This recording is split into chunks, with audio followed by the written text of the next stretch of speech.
सरासर झूठ और मिस इन्फॉर्मेशन, गलत सूचना देने का काम तेजस्वी यादव जी ने एक बार पुनः किया है। जो आदमी 9वीं नहीं पास किया वो दूसरे को नकल उतारने की बात कहे तो हम क्या कर सकते हैं। तेजस्वी यादव जी से यही कहेंगे कि वही नकल उतार लेते, कम से कम 10वीं का सर्टिफिकेट पा लेते। प्रशांत किशोर का एजेंडा साफ हो चुका है, वो भाजपा का नाम बदनाम करके तेजस्वी जी का हाथ मजबूत करना चाहते हैं। नमस्कार, आप न्यूज़ फाउंडेशन देख रहे हैं। मैं हूं आपके साथ वंदना। मुख्यमंत्री नीतीश कुमार 20 साल में किसी को अब तक के पक्के मकान नहीं दिए हैं, लेकिन नेता प्रतिपक्ष तेजस्वी यादव ने दावा किया है कि हमारी सरकार बनेगी तो हम बिहार में 20 महीने के अंदर सभी के घरों तक सरकारी नौकरी पहुंचाएंगे। जी हाँ, इस पर जब हमने भाजपा की प्रतिक्रिया जानने की कोशिश की तो भाजपा की ओर से राष्ट्रीय मंत्री ऋतुराज सिन्हा ने क्या कुछ कहा है, पहले उनकी पूरी बातों को सुने। क्या हो रहा है वो भी आप जान रहे हैं। सीट बंटवारे को लेकर के भी अभी एनडीए में अभी क्लियरेंस नहीं हुई है। सबसे पहले आपसे सवाल हमारा यह है कि तेजस्वी यादव की इस घोषणा को कैसे देख रहे हैं। सरासर झूठ और मिस इन्फॉर्मेशन, गलत सूचना देने का काम तेजस्वी यादव जी ने एक बार पुनः किया है। पहले बोले वोट चोरी हो रहा है, वोट अधिकार यात्रा निकाले, पूरा बिहार नकार दिया। अभी जो है दूसरा झूठ निकाले हैं कि मैं बिहार में हर एक परिवार में एक सरकारी नौकरी दे दूंगा। तो तथ्यों पे आते हैं, आंकड़ों पर। बिहार में घर, बिजली बिल अगर आप देखिएगा, बिजली कनेक्शन, तो 1,87,00,000 घर है जहां पे बिजली का कनेक्शन है। तो 1 मिनट के लिए मान लीजिए कि 1,87,00,000 परिवार हो गए। बिहार में कुल सरकारी रोजगार की संख्या जोड़ लीजिए, चीफ सेक्रेटरी की नौकरी से लेके जो नीचे पंचायत स्तर पे प्यून का नौकरी करता है, सब की संख्या जोड़िए, संविदा वाला भी जोड़ लीजिए, तो 23 लाख लोगों को बिहार सरकार के खजाने से तनख्वाह मिलती है। अब 1,87,00,000 में 23 लाख को माइनस कर दीजिए तो आपको 1,60,65,00,000 ऐसे परिवार हैं जिनको बिहार सरकार का रोजगार नहीं मिला हुआ है।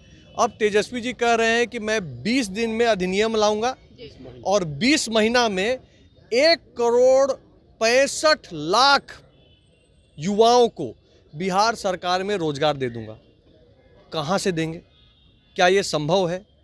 केंद्र सरकार के सभी कर्मियों की, भारत सरकार के सभी कर्मियों की सूची बना लीजिए। केंद्र सरकार सब मिला जुला के भी इतना रोजगार नहीं दे सकती है।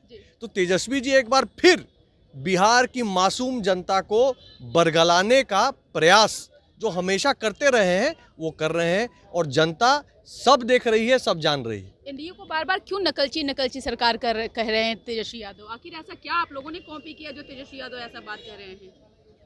देखिए, जो आदमी 9वीं नहीं पास किया वो दूसरे को नकल उतारने की बात कहे तो हम क्या कर सकते हैं। तेजस्वी यादव जी से यही कहेंगे कि वही नकल उतार लेते, कम से कम 10वीं का सर्टिफिकेट पा लेते। नकल करके पा लेते, लेकिन वो भी नहीं की। तो तेजस्वी जी आरोप लगाने से पहले अपने दामन में झांके ना, तब बात करें। जनसुराज आज 51 उम्मीदवारों की घोषणा कर दी। अब एनडीए के लिए कितनी बड़ी चुनौती है। राघोपुर से वो पहला जो है वो एक तरह से कहा जाए कि बिहार को वहीं से वो आगे जनसुराज को बढ़ा रहे हैं। प्रशांत किशोर वहीं उनका मुख्य केंद्र बना है। आप पहले ये बताइए कि जनसुराज डेली प्रेस कॉन्फ्रेंस करके क्या आरजेडी के नेताओं को टारगेट करता है या भाजपा के नेताओं को टारगेट करता है? आप देखिए जनसुराज का ट्रेंड, वो डेली प्रेस कॉन्फ्रेंस करके भारतीय जनता पार्टी के कार्यकर्ताओं पे कोई ना कोई दोषारोपण, सच झूठ करते रहता है।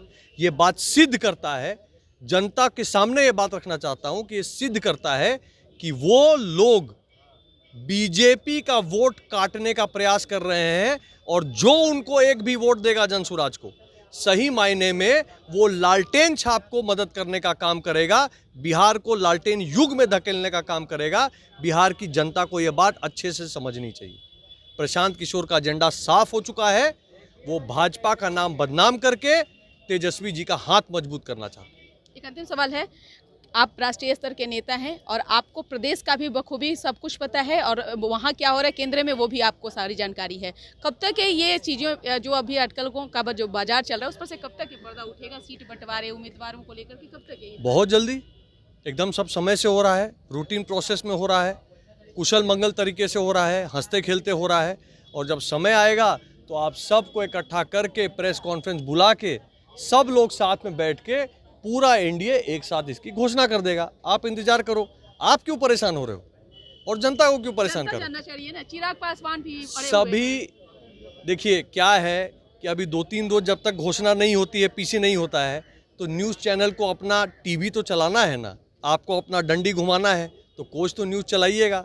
जनता जो है सब जानती है, जनता पूरी तरह समझती है कि समय आने पर नॉमिनेशन का डेट 10 तारीख के बाद चालू होने वाला है। जब नॉमिनेशन का दरवाज़ा खुलेगा तब ना टिकट डिक्लेयर होता है, तो जब खुलेगा तो हमारा भी टिकट डिक्लेयर हो जाएगा।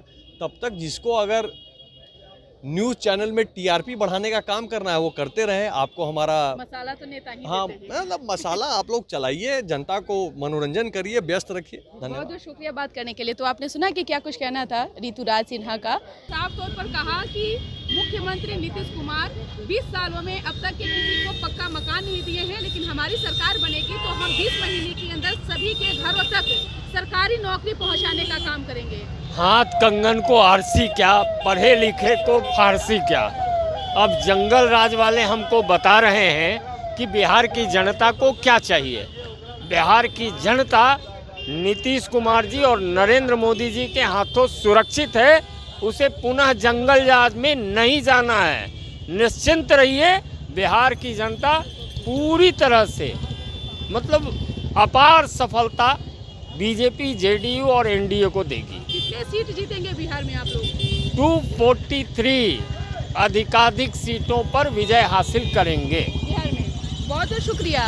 तो आपने सुना कि क्या कुछ कहना था बिहार विधान परिषद के सदस्य बीजेपी एमएलसी संजय मयूख का।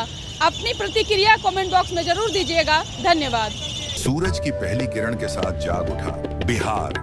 हर मत बने नई उम्मीद, हर कदम जिम्मेदारी। न्यूज़ फॉर नेशन की अपील 6 और 11 नवंबर को घर से निकलें, वोट करें और अपने भाग्य विधाता खुद बनें।